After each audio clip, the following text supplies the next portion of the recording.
Hello friends, welcome to my TET class. Friends, आज हम देखने वाले हैं हिंदी और हिंदी में हम देखने वाले हैं विराम चिन्ह। विराम चिन्ह क्या है इसमें जानेंगे और साथ में कितने विराम चिन्ह हैं इन सबको देखेंगे और इनका प्रयोग कहाँ कहाँ होता है इसको जानेंगे। तो विराम चिन्ह क्या है, तो पहले मेरी बात सुनिए कि जब हम अपनी बातों को व्यक्त करते हैं तो हमारी बातों में एक भाव होता है। हम वही शब्द कड़े भाव में भी कहते हैं, नरम भाव में भी कहते हैं। तो जब हम इन शब्दों को बोलते हैं तो उसमें हमारे भाव प्रकट होते हैं, लेकिन क्या वो लिखित रूप में होते हैं तो क्या उनमें भाव प्रकट होगा? नहीं होगा ना। तो इनमें भाव प्रकट करने के लिए विराम चिन्हों का प्रयोग किया जाता है। जैसे हम कुछ कहना है तो कहाँ पे हमें रुकना है, कहाँ पे ज्यादा रुकना है, कहाँ पे कम रुकना है, तो ये बोलते वक्त तो क्लियर हो जाता है, लेकिन लिखते वक्त कैसे होगा? तो ये विराम चिन्हों के माध्यम से होता है। जैसे हम कोई एक सेंटेंस लेते हैं, देखिए हम यहाँ लिखते हैं रोको मत जाने दो। ठीक है, आप सेंटेंस को देखिए, यहाँ पे लिखा है रोको मत जाने दो। अब यहाँ पे इसका कोई भी भाव ले सकते हैं क्योंकि यहाँ पे विराम चिन्ह नहीं है। अगर हम विराम चिन्ह यहाँ पे लगा देते हैं रोको के बाद, तो भाव क्या बनेगा? रोको मत जाने। कि कोई व्यक्ति जा रहा है तो उसके लिए हमारा संबोधन है कि उसे रोको, उसे जाने न दिया जाए, यानी कि मत जाने दो। लेकिन अगर ये विराम चिन्ह यहाँ न लगा के हम यहाँ पे लगा दे तो रोको मत जाने दो, यानी कि वो जो व्यक्ति जा रहा है उसे रोकिए मत जाने दो। आप देख रहे हैं कि ये विराम जो चिन्ह है ये बहुत ही इंपॉर्टेंट है, हमारे भावों को और अर्थों को में काफी परिवर्तन ला देते हैं। क्या है, अब यहाँ पे हम शब्दों के माध्यम से भी इसे देख लेते हैं। विराम का अर्थ है रुकना या ठहरना। वाक्य को लिखते अथवा बोलते समय बीच में कहीं थोड़ा बहुत रुकना पड़ता है, जिससे भाषा स्पष्ट, अर्थवान एवं भावपूर्ण हो जाती है। लिखित भाषा में इस ठहराव को दिखाने के लिए कुछ विशेष प्रकार के चिन्हों का प्रयोग करते हैं, इन्हें ही विराम चिन्ह कहा जाता है। जो लिखने के लिए हम विशेष प्रकार के चिन्ह यूज करते हैं उन्हें ही हम विराम चिन्ह कहते हैं। भाव और विचारों को स्पष्ट करने के लिए जिन चिन्हों का प्रयोग वाक्य के बीच या अंत में किया जाता है उन्हें विराम चिन्ह कहते हैं। प्रचलित प्रमुख विराम चिन्ह निम्नलिखित है। हम कुछ विराम चिन्ह है इन्हें देख लेते हैं। तो ये देखिए कुछ विराम चिन्ह है। पहले विराम चिन्ह कौन से विराम चिन्ह, उनका नाम है, फिर वो चिन्ह है और इनका प्रयोग कहाँ होता है उसके लिए हम एक सेंटेंस भी हम लिख के बताएंगे। पूर्ण विराम, पूर्ण विराम कहाँ रहता है, क्या लगता है? उसका जो निशान है वो एक खड़ी पाही है। कोई सेंटेंस आप बोलते हैं वो पूरा हो जाता है तो एक खड़ी पाही लगती है, जिसे हम पूर्ण विराम कहते हैं। राम पढ़ता है तो राम पढ़ता है, ये एक खड़ी पाही हो गई। तो ये जो हमने लगाया है ये क्या है? पूर्ण विराम है। अब आता है अर्ध विराम। देखिए पूर्ण विराम को बोलने के बाद जितना हम ठहरते हैं उसका आधा हम यहाँ पे ठहरते हैं, जिसे हम कहते हैं अर्ध विराम। तो यहाँ पे कहता है एक वाक्य होता है, उसी पर आधारित दूसरा छोटा सा वाक्य होता है। जैसे कल रविवार है, कल रविवार है। क्यों रविवार है? तो यहाँ छोटा सा हो गया आपका छुट्टी है। कल रविवार है, छुट्टी। तो यहाँ पे क्या लगा आपका? अर्ध विराम, क्योंकि आपने यहाँ पे रुके तो जरूर, पूर्ण विराम में आप पूरे रुके, लेकिन अर्ध विराम में आप रुके लेकिन बहुत कम रुके, यानी कि इसके आधा जो वक्त दिया वो आधा दिया। अब है अल्प विराम। जैसे यहाँ पे आपने 1 मिनट का समय दिया। देखिए 1 मिनट का समय तो लगता नहीं है, लेकिन समझाने के लिए मैं यूज कर रही हूँ कि यहाँ पे हमने 1 मिनट का यूज किया और अर्ध विराम में हमने आधे मिनट का प्रयोग किया और अल्प विराम में हमने 1/4 यानी कि 1/4 हमने प्रयोग किया विराम। तो अल्प विराम कैसे होगा?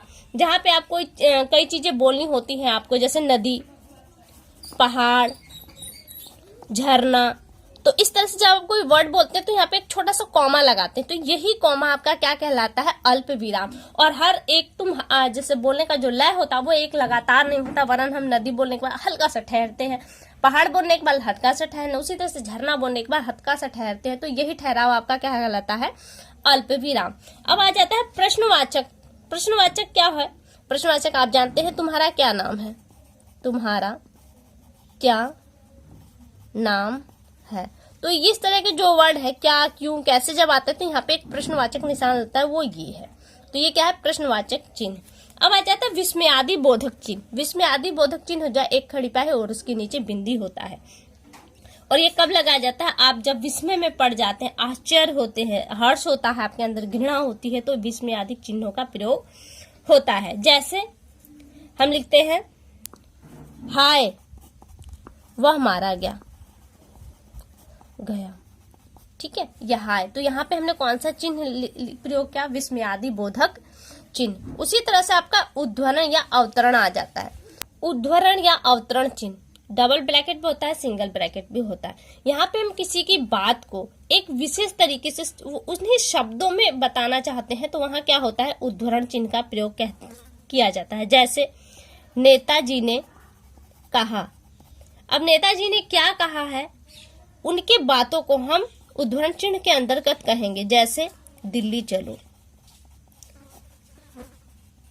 यहाँ नेताजी ने कहा है दिल्ली चलो, तो ये जो नेताजी के जो शब्द हैं दिल्ली चलो, हम जस्ट टू जस्ट उसी तरीके से रखना चाहते हैं तो यहाँ पे हम उद्धरण या अवतरण चिन्ह का प्रयोग करते हैं। योजक चिन्ह, योजक है जो दो वर्डों को जोड़ते हैं। जैसे माता पिता, माता पिता, ये बीच में देखना ना, ये योजक चिन्ह है। भाई बहन, तो ये क्या है आपके भाई बहन। सुख दुख, ये इस तरह के बीच में जो चिन्ह लगता है वो योजक चिन्ह होता है। निर्देशक चिन्ह, जब हम किसी बात को निर्देश करना होता है तो योजक चिन्ह और निर्देशक चिन्ह लगभग समान है। जब ये बुक में प्रिंट होते हैं तो थोड़ा आपको अंतर दिखाई देगा, हालांकि यहाँ पे कोई खास अंतर आपको नहीं समझ में आ रहा होगा, बस एक खड़ी जो लाइन है वो एक छोटी है एक बड़ी है। निर्देशन, जब किसी बात का हमको निर्देश देना होता है तो हम वहां पे कर देते हैं। जैसे हम लिखते हैं कि जैसे, अब जैसे शब्द लिखने के बाद हम ऐसे लाइन देते हैं तो ये क्या है, निर्देश होता है।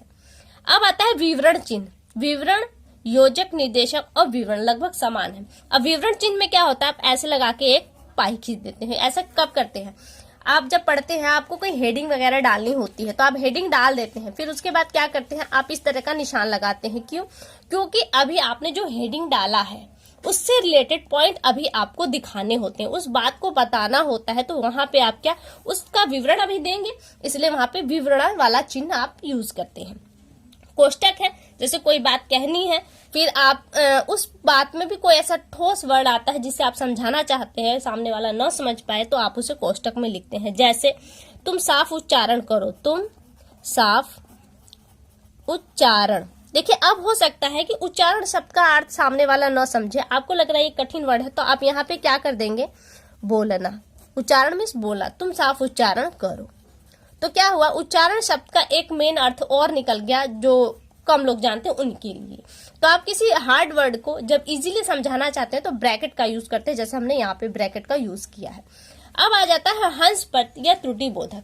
जैसे आप कोई लाइन लिख रहे हैं लेकिन उसमें लिखने में कुछ छूट गया, जैसे मैं लिखती हूँ मेरा मन आज, यहाँ पे छूट गया एक पद और है, क्या छूटा हमें नहीं पता, लेकिन जब आपने दोबारा पढ़ा कि मेरा मन आज, क्या करेंगे, तो यहाँ पे हंसवाद या हंस पद चिन्ह लगाएंगे और यहाँ लिख देंगे व्याकुल।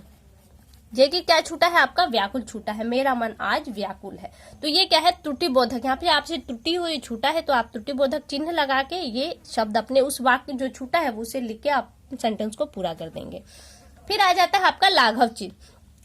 लाघव चिन्ह होता है किसी बड़े शब्दों को, बड़े लाइनों को आप शॉर्ट में लिखें। जैसे उत्तर प्रदेश आप लिखते हैं, उत्तर प्रदेश, ये बड़ा है लेकिन बार बार जब इसे लिखना होता है तो ये एक समस्या जैसी हो जाती है कि बार बार यही चीज लिखना, तो इसे हम शॉर्ट में लिखते हैं।